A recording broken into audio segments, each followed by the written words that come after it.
खर्चा तो उसमें 77 लाख ही हुआ है, ज्यादा नहीं हुआ, पर ना जी उसमें एडवर्टीजमेंट के 24 करोड़ रुपए लग गए।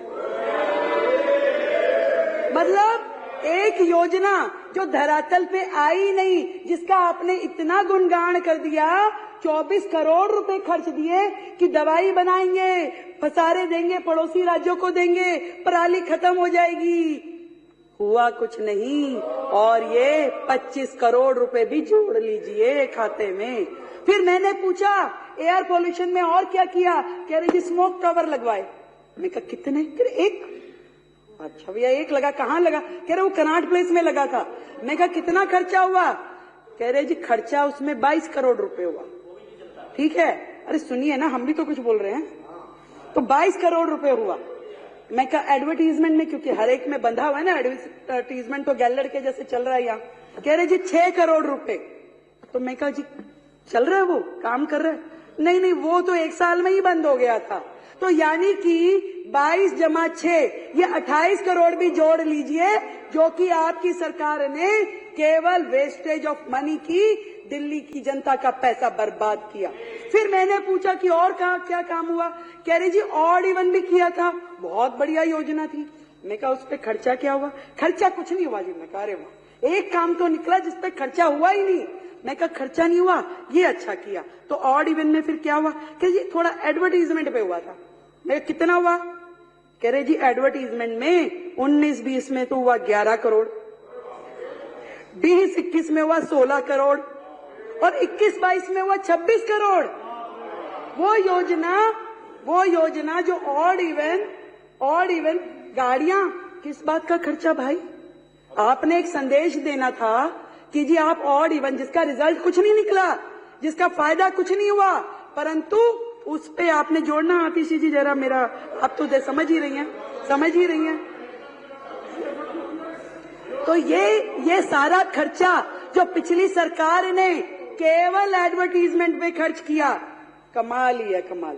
और बताती हूँ, बात यहीं खत्म हो जाती तो और बात थी, पर आगे देखिए वो समय आया जब कोविड का समय था, दुनिया मर रही थी, दिल्ली रो रही थी। हेल्थ सेक्टर में इन्होंने क्या किया?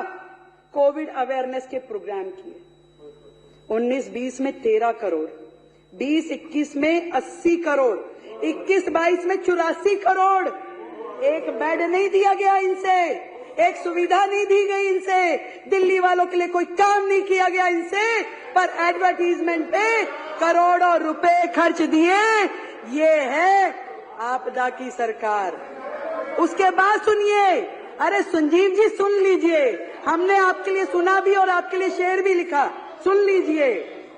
डेंगू अवेयरनेस, अब डेंगू की अवेयरनेस काम एमसीडी का, पर अवेयरनेस कैंपेन यहाँ चल रहा था। 19-20 में 20 करोड़, 20-21 में 16 करोड़, 21-22 में 33 करोड़।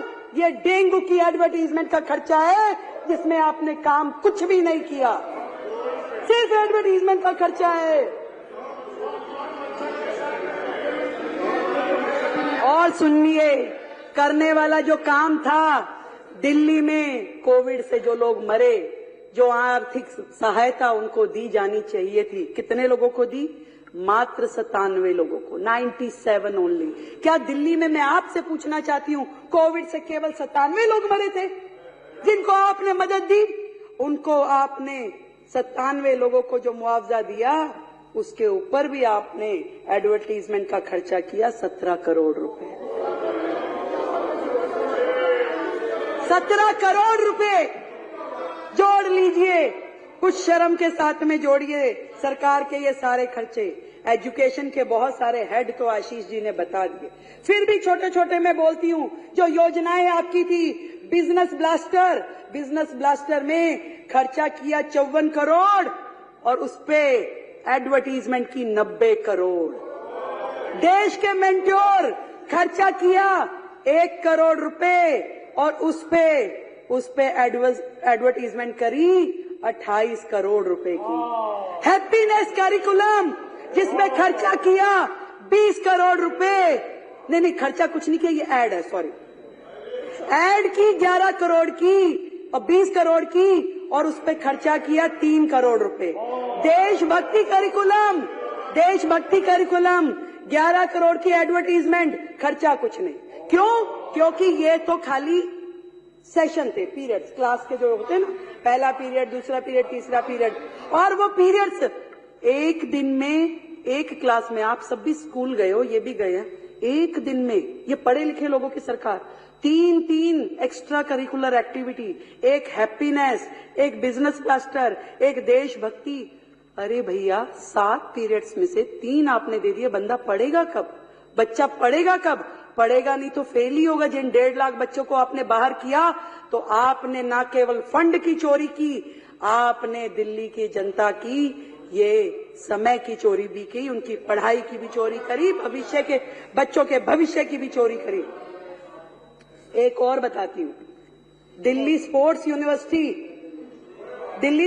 यूनिवर्सिटी खर्चा किया 7 करोड़ रुपए एडवर्टीजमेंट पे, और है कहां है भाई? कहां है दिल्ली स्पोर्ट्स यूनिवर्सिटी? आज तक केवल कागजों में है, वो कहीं नहीं है दिल्ली स्पोर्ट्स यूनिवर्सिटी। ये हाल है सरकार का।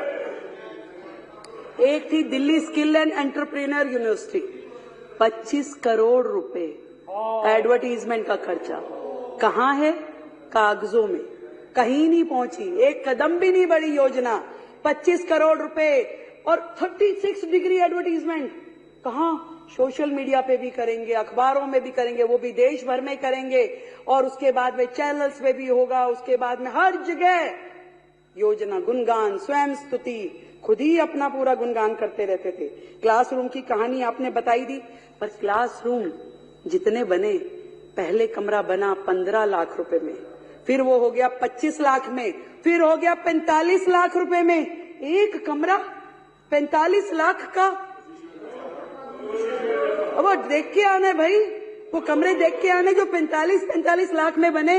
मुझे लगता है कि हमारी सरकार 2000 कमरे, 7000 कमरे जहां जहां भी बनाएगी, वो तो 45 लाख रुपए में तो बहुत सारे कमरे बन जाएंगे। वहां से भी पैसा बचेगा, उसको भी जोड़ लीजिए, उसको भी नोट कर लीजिए सर। बात हो रही थी, पैसा बहुत आ जाएगा, चिंता ना करिए। ये डबल इंजन की सरकार है, आपको चिंता करने की आवश्यकता नहीं है कि पैसा कहां से आएगा। पर आपने, आपकी सरकार ने जो दिल्ली की जनता से चोरी की, उनके पैसे की चोरी करी, उनके समय की चोरी करी। मुख्यमंत्री था ही नहीं दिल्ली में, मुख्यमंत्री तो बाकी राज्यों में घूमता था, यहां का पैसा बाहर लेके जाता था। तो दिल्ली की समय की चोरी। मैडम कह रही थी मुख्यमंत्री जी कहां हैं, जवाब दो जवाब दो। अरे भाई काम भी है, मेरे पास 10 मंत्रालय हैं, आपके मुख्यमंत्री के पास तो एक भी नहीं था, उसको काम ही किया था, उसके पास तो काम ही किया था। मेरे पास 10 मंत्रालय है, मुझे जाना होता है, मुझे काम करना होता है। मैं आपके प्रश्न के जवाब मेरे मंत्री दे रहे हैं, लिखित में आ रहे हैं। आपको जवाब चाहिए कि मुख्यमंत्री चाहिए? और सुनिए, और चोरी की इंतहा ये हुई कि इन्होंने तो दिल्ली की जनता का सुख चैन छीना। गड्ढे में, सीवर में, गंदे पानी के साथ जो दिल्ली की जनता को रहना पड़ा, वो आपने चोरी किया। चोरी यहां भी खत्म हो जाती तो और बात थी। आपने तो सीएमओ दिल्ली का हैंडल चोरी करके ले गए,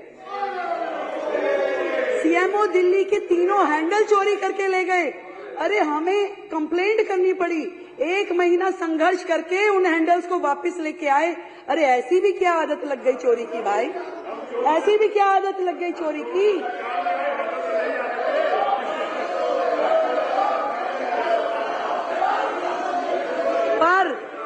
पर मैं बताती हूं,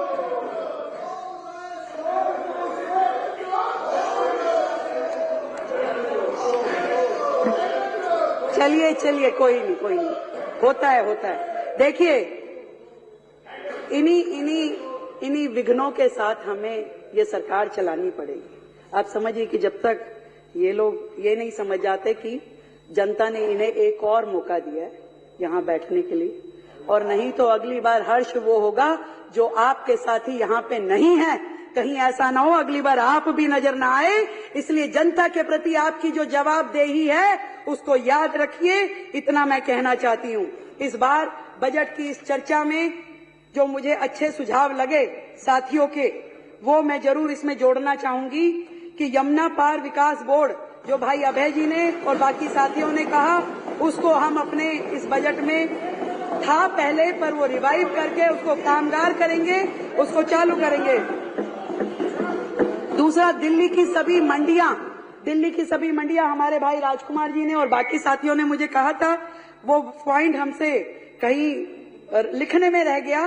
तो दिल्ली की मंडियों का सुधार, विकास कार्य, इसको भी हम पूरी शिद्दत के साथ करेंगे। मैं इस सदन को ये बताना चाहती हूँ। और एक और बड़ा सुंदर सुझाव हमारे साथियों की ओर से आया कि दिल्ली जो है अलग अलग राज्यों का यहाँ पे परिवेश है, हर राज्य के लोग यहाँ रहते हैं, वो अभिन्न अंग हैं दिल्ली का। तो दिल्ली सरकार अब से जिस भी राज्य का स्टेट डे आएगा, उस स्टेट डे को दिल्ली सरकार के द्वारा मनाया जाएगा। और आप देंगे, आप भी अपने क्षेत्र में काम करने जाइए, आपको फंड की कमी नहीं होने देंगे। ये मेरा आपसे वादा है। इतना ही कह सकती हूँ आज इस सदन के आखिरी में कि वसुधा का नेता कौन हुआ, वसुधा का नेता कौन हुआ, भूखंड का विजेता कौन हुआ, अतुलित यश क्रेता कौन हुआ, नवधर्म प्रेरणाता कौन हुआ। फिर से बोलती हूँ, वसुधा का नेता कौन हुआ, भूखंड विजेता कौन हुआ, अतुलित यश क्रेता कौन हुआ, नवधर्म प्रेरणाता कौन हुआ, जिसने ना कभी आराम किया, विघटनों में रह के काम किया। तो काम करेंगे। हमें पता है कि विघटनकारी शक्तियां हमारे साथ साथ पीछे पीछे चलती रहेंगी, फिर लाएंगी पोस्टर, 2500 कब दोगे? देंगे, पक्का देंगे। हमारा वादा है दिल्ली की जनता से देंगे। पर हमें ये मालूम है कि आपकी तरह हम योजनाएं शुरू करके बंद करने वाले नहीं है। ये हर महीने की देनदारी